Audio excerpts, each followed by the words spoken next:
Alhamdulillah para penonton dirahmati Allah sekalian ya. Sebenarnya bila kita melihat bingkisan seketika tadi bersama ya, menitis air mata kami yang berada di studio ya. Sebab kita rasa ya bagaimana hebatnya pengorbanan Encik Kamis menjaga isterinya yang lumpuh dan juga menjaga anaknya yang istimewa ya Ling ya.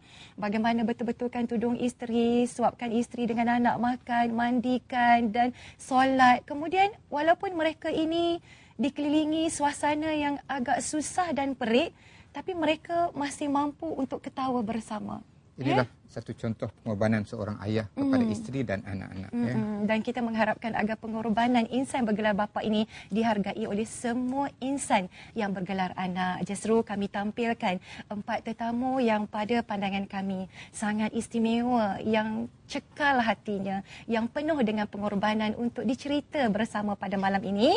Di sebelah kiri Ustaz Wan Akasha, sebelah dengan Ustaz siapa tak kenal ya, iaitu Chef Yang Jamil. Apa khabar Chef? Alhamdulillah. Alhamdulillah ya, dan sebenarnya Chef kerap juga saya undangkan untuk open house kat rumah saya. Chef masak, saya masih ingat lagi sedap kuih tiaw kerang ya. Panas-panasnya. Ramai yang rindu sebenarnya masakan daripada Chef. Dan Chef juga hadir bersama dengan puteri kesayangannya iaitu Haziqah. Apa khabar Puteri Haziqah? Ya, Haziqah merupakan anak pertama di rumah panggil Along.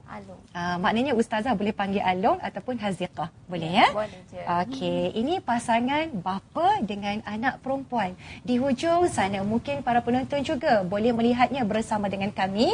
Kedua-duanya adalah pasangan suami isteri ya.